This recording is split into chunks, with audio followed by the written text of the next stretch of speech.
guys, it's Carol. How are ya? I'm pretty good.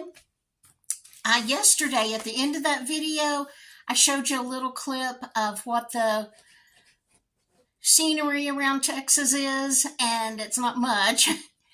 We're flat. We don't have trees. We're flat. And one of my subs, and I said that the main industry in the Panhandle are ranches, beef, raising cattle, and we also grow crops here. And one of my subs said, well, if farmers can grow crops, why can't you grow trees? Well, that was a good question. It comes down to mostly water, heat, wind, but mostly water. Where I live is called the Llano Estacado, which is a Spanish word. This early Spanish explorers named this area, which translate into staked plains. And the reason because it's called staked plains is when the Spanish explorers came, this area is part of the Great Plains that comes from Canada all the way down to Texas. It's flat. We don't have trees. They had no place to tie up their horses.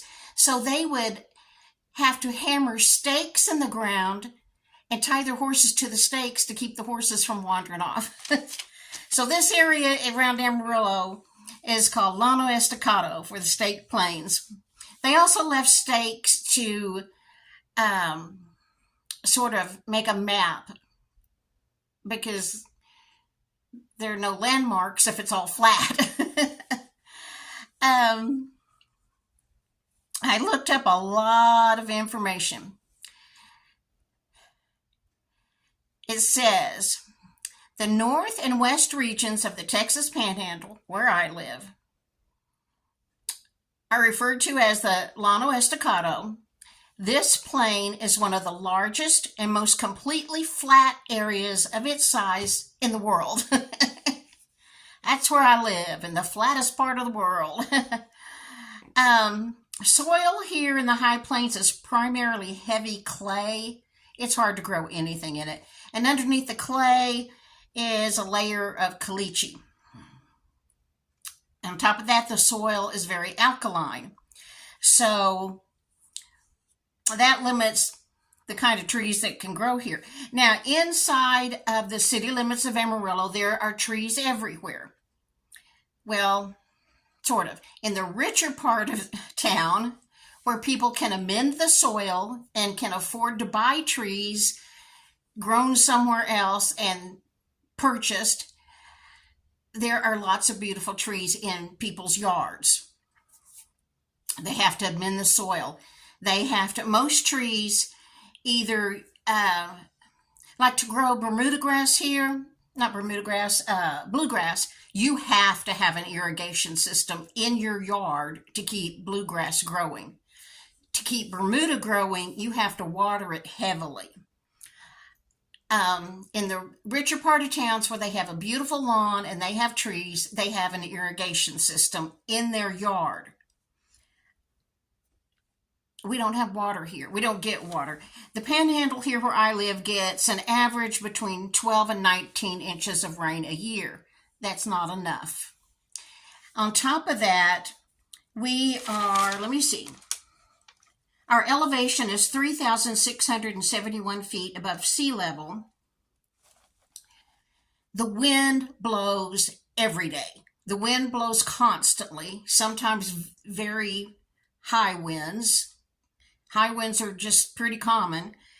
And we have sunshine almost every day of the year. So we have brutal sunshine, high winds, and no rain.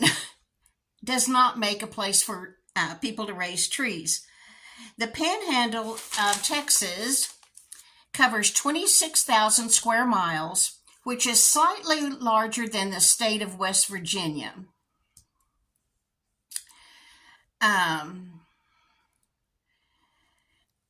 97% of our water needs here in the Panhandle are provided by the Ogallala aquifer. 95% of that is for agriculture.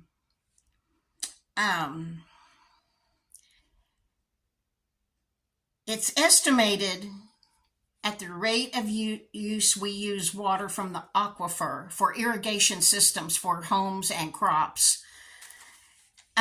Within 50 years, it'll be 70% depleted. Some studies show a lot quicker, more like 20 years.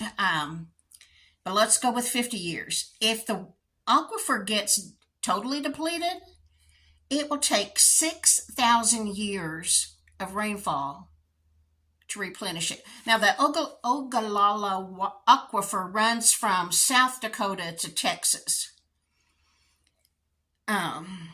Parts of those states get a lot more rain than we do, and it replenishes faster up there, but where I live, we're depleting it 10 times faster than rain or snow that we get can replace what we've taken out.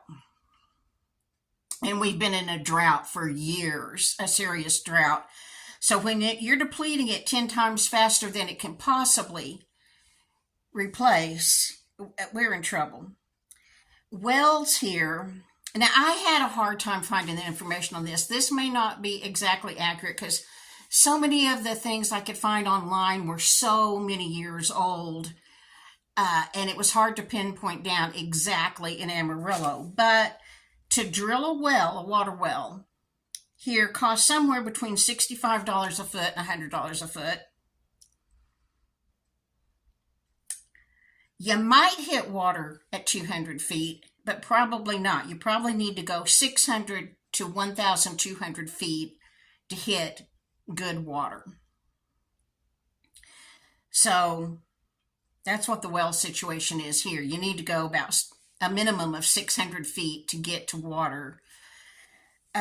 The city of Amarillo has water wells, but we also get drinking water for our city from Lake Meredith, which is a man-made lake, which is part of the Canadian River dammed. And then they pipe that water down here to Amarillo from the lake.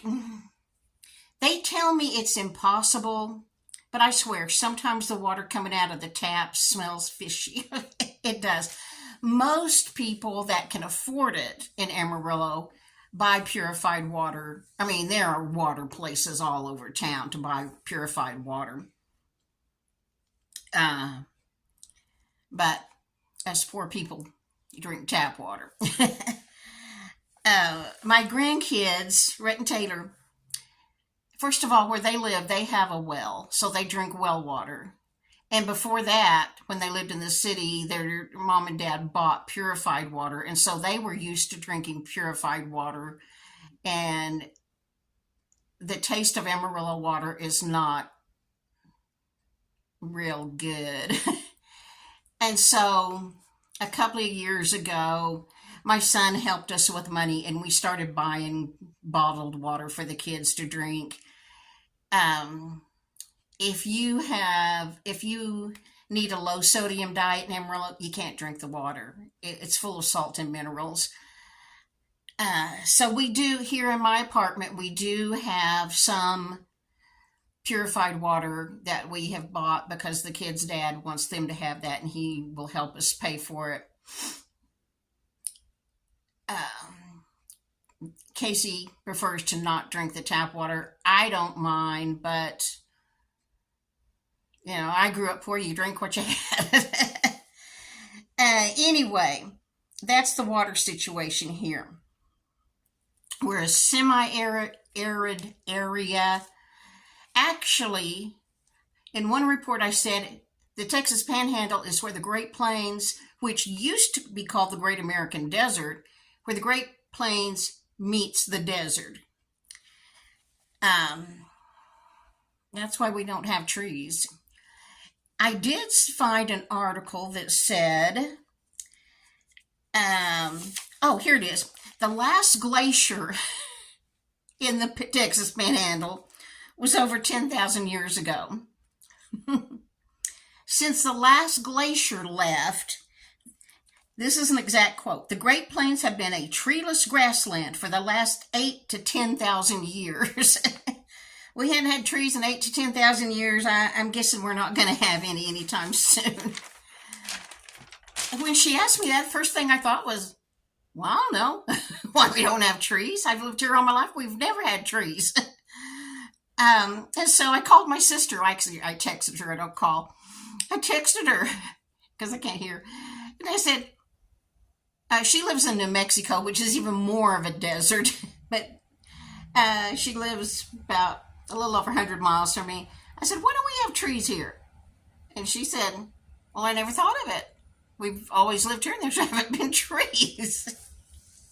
So I did some research. It's water. Water, sun, wind keeps us from having those trees. There's just simply not enough water to support trees. So we don't have forest or piney woods or anything like that. Somewhere I've read, we're also called the high plains here. The high plains is primarily a short grassy prairie. We do have shrubby mesquite. Now, mesquite are pretty common here. And in some places, juniper and cottonwood. I don't know where juniper and cottonwood grows. Not right at Amarillo, anyway. So there, that's that answer. Live on the Llano Estacado, which meant the Spaniards had to drive stakes in the ground to have something to tie their horses to. That tickles me. Now, those of you who have channels and you all have a channel or you couldn't watch YouTube. Those of you who post videos, I have a couple of requests. One, that you leave in the comment the name of your channel so I and my subs can find you. Leave the name of your channel or that @ with your handle. Like YouTube just recently initiated that. My handle is the @ plain vanilla Grandma Carol. Whatever your little @ handle is for your channel, put that or your channel name in a comment so all of us can find you and check out your videos. Second, if you film and post videos, would you leave me a simple explanation of how you do it? I'll tell you how I do it. I film on my cell phone, which is giving me a heck of a lot of trouble. I film on my cell phone, then I go to KineMaster and attach my video there so I can edit it. That's where I put in anything you see typed on the screen and cut out parts and piece 2 or 3 videos together. Then from there, I upload it to YouTube. On my phone, now that I've put an SD card in, it saves my pictures and videos to the SD card. I can save videos on my phone, but when I go to KineMaster and I go to upload it to YouTube, it will tell me I don't have enough storage because my internal storage on my phone is taken up by apps. I've deleted all the apps I can. There are a bunch of apps you can't delete, and they use your internal storage. Mine up to 97 to 99%. Before I can post a video now, I have to go to the apps and delete all the apps I possibly can. Then I go to all the apps and check the storage and complete the cache and the memory that I possibly can. You can't delete it all. And then I just have to delete everything. It takes me about half an hour to go through, clear the cache, clear the memory that it will let me do. Then I try to download my video, and this is going to be too long to go. I got to hush up. Tell me the steps you do if you post videos to get your video from your camera or cell phone, whatever you use. Give me the steps you go through to get it from whatever you film it on to YouTube, please, because I need help. Bye. This is going to be too long. See ya.